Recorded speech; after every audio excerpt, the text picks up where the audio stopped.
agree this Vidhan Sabha is do or die for the Thackeray's? Look, we faced what we have faced in the past 2 years. You've seen the absolute lowest kind of politics in the past 2 years. But in terms of do or die or existentialism, I think it's more for a state than anyone else today. The biggest issue in our state is the absolute brazen corruption that's going on. The way the state is going, we never had so many divisions. We never had so much polarization. We've never had so much exodus of industries from our state. Jobs has become a major issue. I think for us, it's the direction that will be set for the state more than anything else. But they say that it's a private limited. It's Thackeray Private Limited. And that's why their party is public limited. It's Shiv Sena Limited company, Shiv Sainik Limited. Yes, but the biggest ownership, the ownership of their party or whatever that little gut is 50% Adani and 50% BJP. They are the owners of his gang. So it's not the Shiv Sainiks. Not at all. Anyone who is scared for his own life, for his cases, or ED, IT, CBI, has run away to Surat, Gujarat, and Surat and Guwahati, cannot be a Shiv Sainik. We call them darpoks. They're cowards. Adani, darpok, gaddar, the words that are being used, Mumbai ko bech rahe hain, you've been very tough on Dharavi. I just wonder, will the audience say, yaar, will Aaditya Thackeray or the Shiv Sena UBD tell us what will we do if we come to power? Is it all about Rajdeep, let's attack? I'll tell you what. This is the difference which you will see in both the rallies. For us, what we are speaking is passionately. We're speaking with a sense of conviction and from our heart. We could have gone like those guys went. We didn't. We're speaking for our principles. We're speaking for our state, for our city, for our people. For his script, if you see, which comes from wherever it comes, it's been 2 years now. He's only justifying why he ran away to Gujarat. No, but you're also constantly calling them gaddar. You're saying, but that they are.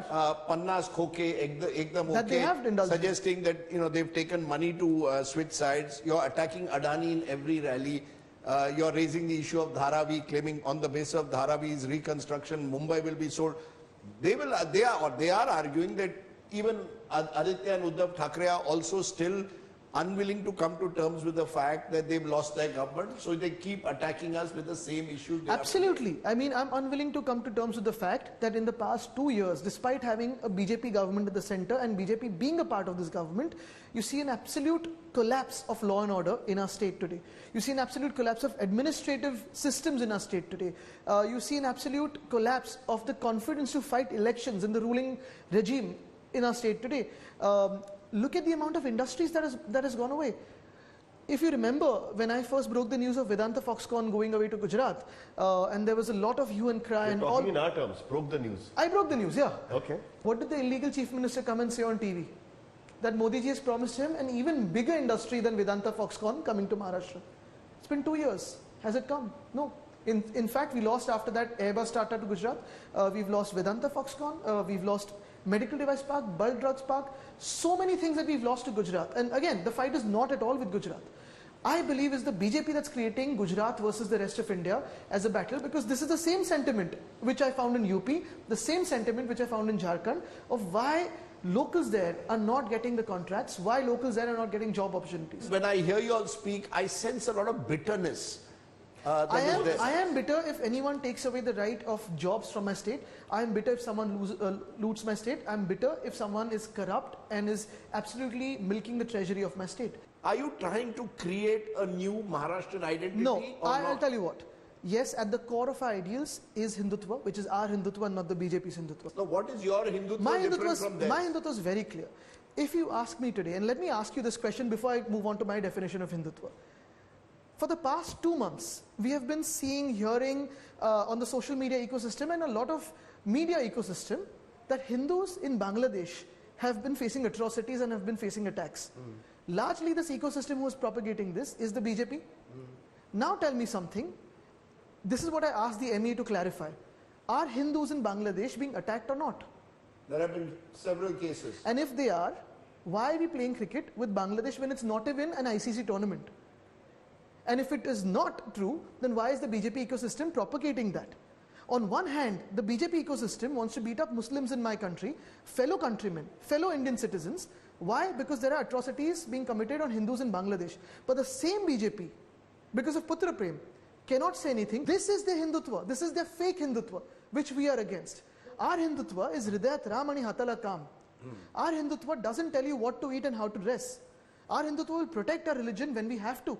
But today, if you see what these guys are doing, is, yes, our Hindutva, we've gone to Ayodhya twice or thrice, more than probably Prime Minister Modi. We've gone to Ayodhya before my father became Chief Minister and twice after my father became Chief Minister, with a couple of Congress and NCP MLAs also. But we did not want to inaugurate the Ram temple, which is half ready, only because of elections. Their argument is that we are doing projects which will benefit the state, and Aaditya Thackeray is blocking the projects. I have already invited the illegal Chief Minister, the clip that went viral, on the India Today conclave stage, to have a one-on-one discussion with me. On all these issues? Yeah. On Adani, on Dharavi? No, chalo, let's start from why he had to run away. To every issue. He says CM is common man. CM is not Chief Minister, it's common man. How do you see that? I think everyone in Maharashtra knows that this CM is contractor mantri. He's contractor mantri. So according to you, it's a contractor mantri. According to Maharashtra, it's contractor mantri. Is Aaditya Thackeray fighting a losing battle? Will the sun set on the Shiv Sena if you lose this election? This is not about us. Yes, this is, obviously there is a sense of betrayal and there's a sense of, can you even be human if the way you've backstabbed my father in his lowest times, toughest times after 2 surgeries, and everyone knows what happened, right? But this is about where my state moves tomorrow. This is about where Maharashtra moves tomorrow. The state that was known for its law and order, the state that was known for its administration, the state that was known for its agriculture and industry both together, the state that was known to be a prosperous open society, today is being trying to go, or rather be forced into a BJP ideology. Every common thought today is the MVS forming government, irrespective of who wins how many seats. Having said that, and God forbid, even if I lose, I will not stop fighting for Maharashtra and Mumbai and the way it's being sold to a few industrialists and to the contractor friends of Eknath Shinde. Oh, with one caveat, when you say that, and you've said it through this interview, there'll be those listening who will say, yeah, you were part, Eknath Shinde was part of you till 2.5 years ago. The same Eknath Shinde, Yes, who you're saying is selling. which is why he had to run away. That Because you were in government for most of the last decade. Are you suddenly telling me that it is only in 2022 June that Mumbai, Maharashtra was sold? There are those who are saying that Shiv Sainiks have all made a lot of money. The BMC, even when you were in power, there was corruption. I'll tell you what, let's have another 1 hour of this discussion. But who fought for RA in 2016, even when we were in government, but yet didn't backstab the Chief Minister? Our fights are out in the open. Was there not corruption in the BMC when you were in power? I'll tell you what, if at all there was corruption, we have said this openly, whoever's corrupt, pick them up and put them in jail rather than take them into BJP. Have you closed the cases? Run those public cases. Run it in public. Bhar Chaukat to me, hearing ya. They were under the Thackeray's. The Shiv Sainiks under the Thackeray's committed corruption. Have we put anyone in the washing machine? Have we shielded anyone? That's the difference you're saying. That's the difference. And today I'm telling you this. The reason why I'm fighting for my state and for my city, and when I say me, it's all of us, is because I look at Mumbai being looted, I look at Pune being looted, I look at Nagpur, Nashik being looted. But even Mumbai today, the way it's being given to Adani, again, let me make this very clear like I made it on the India Today conclave. The fight is not personal with Mr. Adani. We are not against him or any other businessman growing and becoming the richest in the world. We're happy that an Indian will become.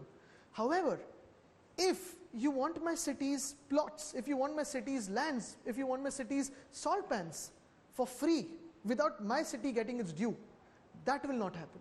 If you want to go above and beyond a tender like Dharavi and illegally do something in my state and you want to make my state your gulam, that will not happen.